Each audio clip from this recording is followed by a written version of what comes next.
preliminary investigation believed to be what was human bodies in the trunk of the vehicle located in the garage, as Dickens had earlier said.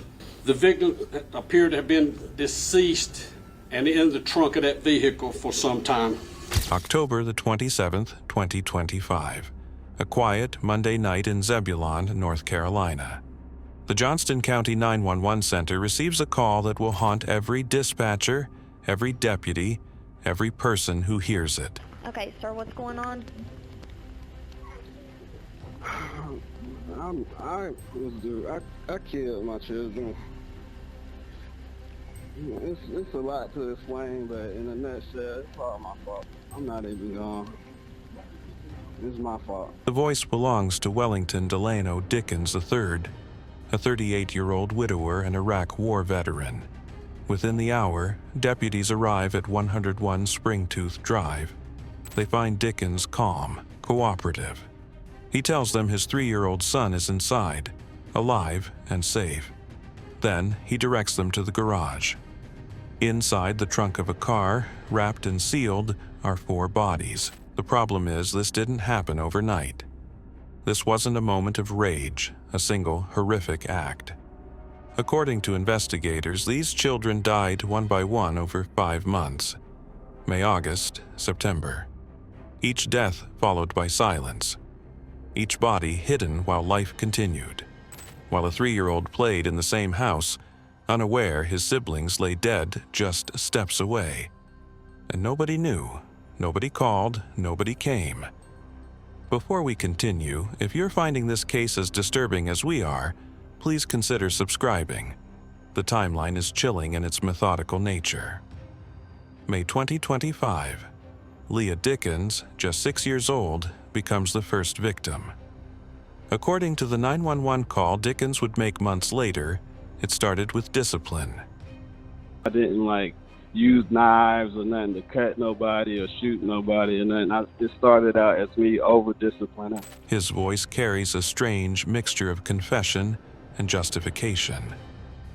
But here's where the horror deepens. After Leah's death, Dickens doesn't call for help. He doesn't confess. Instead, he conceals her body. Life in the Springtooth Drive home continues. The other children, presumably, go about their routines. Homeschooled, isolated, confined to a house that has become a tomb. 3 months pass. August 2025. 9-year-old Zoe dies. Then, sometime between late August and early September, 10-year-old Wellington IV.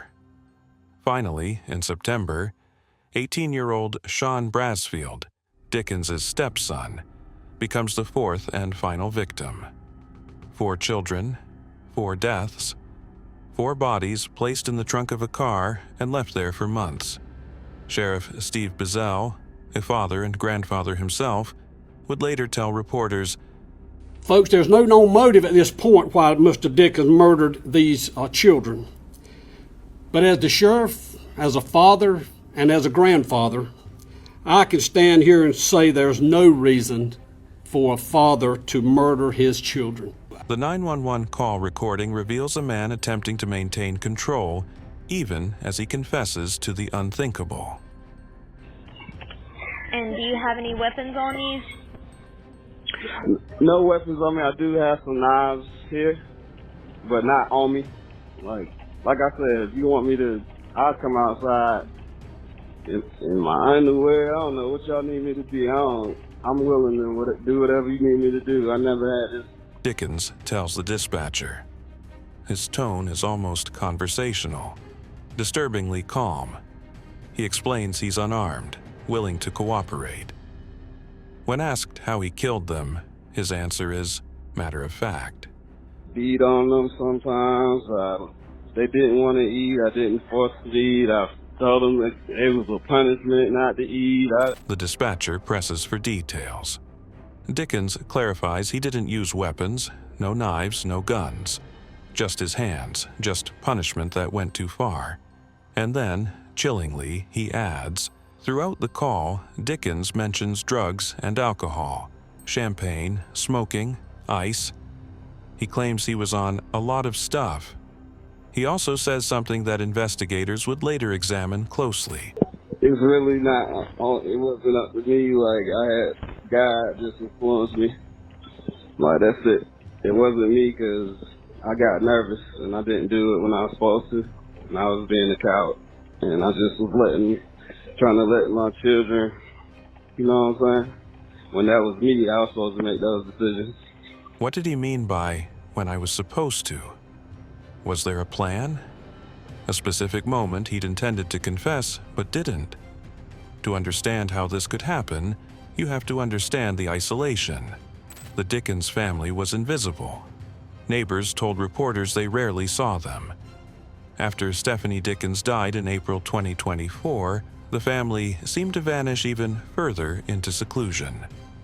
All 5 children were homeschooled, but records show Dickens never properly registered them with the state of North Carolina. No teachers checked in, no administrators followed up. No one from outside the home had regular contact with these children. Captain Don Pate of the Johnston County Sheriff's Office explained, "Extended family wasn't welcome to visit. The house on Springtooth Drive became a sealed world where horrific acts could occur without witness, without interruption, without rescue. This isolation wasn't accidental, it was enforced. The story of Wellington Dickens III is one of compounding tragedy and troubling patterns. In 2016, WakeMed Hospital reported the family to North Carolina Division of Social Services. Dickens and his wife Stephanie had refused medical care for their newborn daughter, who was suffering from jaundice, a condition that can cause brain damage in infants. Against doctors' orders, they left the hospital and didn't return for follow-up appointments. Authorities eventually arrested Dickens. He was jailed until he complied with a judge's order, finally telling his wife to take their daughter to a clinic. The pattern continued. In 2015, Dickens had been charged with misdemeanor child abuse in Raleigh, though the case was later dismissed. Court records reveal a man who believed deeply in his own authority, who filed lawsuits alleging civil rights violations, who resisted outside intervention in his family. And then, April 21, 2024, Stephanie Dickens died. She was 37 years old and 3 months pregnant. According to the medical examiner's autopsy, she died from complications from a miscarriage related to a rare disease. Stephanie had experienced severe bleeding for more than 3 hours before going to bed. The next morning, around 9 a.m., she collapsed. Dickens found her without a pulse. He told investigators he tried CPR but couldn't revive her. Then, in a detail that speaks to his state of mind, he placed his wife's body back in bed and lay beside her to mourn. He stayed with her for hours. Eventually, he left to get food in Zebulon. When he returned, he ate with his children. Only then did he tell them their mother was dead. Deputies had responded to the home that night. They determined Stephanie had refused medical treatment despite the excessive bleeding. Her death was ruled natural. But what it left behind was a widower, an Iraq War veteran showing signs of instability, alone with 5 children and no support system. 1 month later, in May, 6-year-old Leah would become the first to die. The investigation now centers on several critical questions. How did 4 children die over 5 months without anyone noticing? The answer lies in that isolation. No school attendance to monitor, no welfare checks. Extended family blocked from visiting. Neighbors who never saw the children outside. A father who had legally isolated his family from every protective system. What was the 3-year-old's experience during these months? Authorities found him alive, unharmed physically. But what did he witness? What did he understand? The Johnston County Department of Social Services has taken custody, but privacy laws prevent any disclosure about his condition or what he might have revealed. Why did Dickens finally call 911? In the recording, he mentions feeling it was the right thing to do. He references trying to call a lawyer earlier, but not following through. He says God influenced him. But the question haunts, what changed on October 27th? What broke through months of concealment? The State Bureau of Investigation joined the case due to its serious nature. The remains of all 4 victims were sent to the medical examiner to determine exact causes of death. But Dickens' own words on that 911 call paint the picture: excessive discipline, beatings, withholding food as punishment. District Attorney Jason Waller, called at midnight with news of the deaths, pledged justice. Each of the 4 murder charges carries a possible sentence of life without parole or death. Given the number of victims, their ages, and the extended time frame, prosecutors may pursue the ultimate sanction.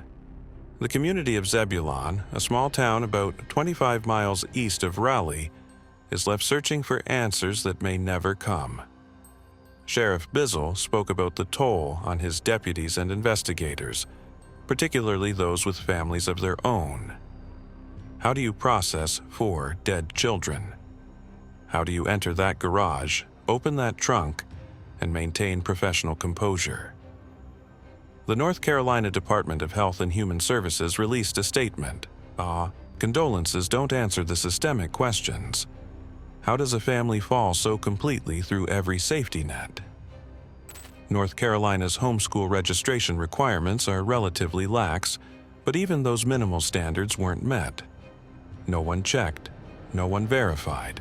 The children were simply erased from public view.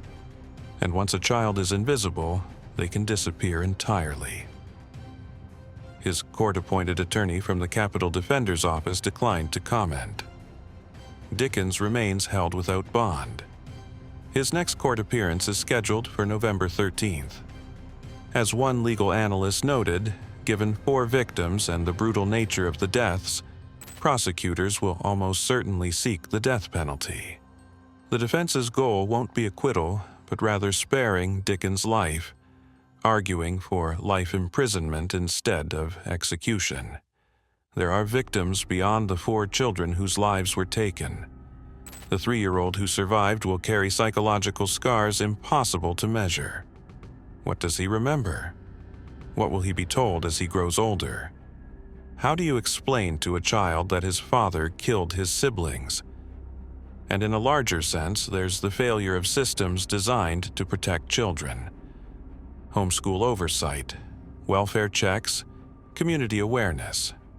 All of it proved insufficient when confronted with a determined parent who wanted his family invisible. Leah, Zoe, Wellington 4, and Sean deserved protection. They deserved someone to notice, someone to ask questions, someone to open that garage door before October 27th. They deserved better than a father who called 911 only after it was far, far too late. Sheriff Steve Bizzell, standing before cameras and reporters, struggling with the weight of what his department discovered, said it simply: "There is no reason for a father to murder his children. There isn't. There never could be. No explanation, no justification, no circumstances that make this comprehensible. 4 children are dead. Their bodies were stored in a car trunk for months. A 3-year-old lived in a house with death all around him.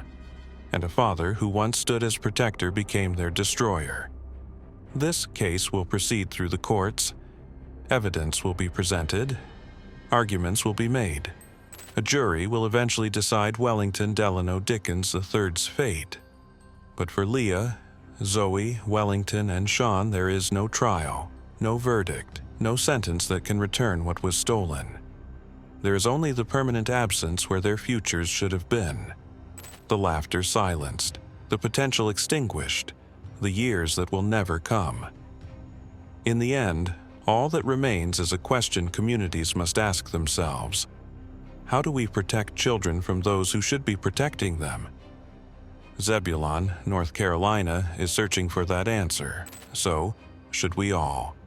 Thank you for watching this difficult case. If you believe in coverage that doesn't look away from hard truths, please subscribe and share this video. These stories matter. These children mattered. And remembering them means demanding we do better. Subscribe now, and we'll see you in the next one.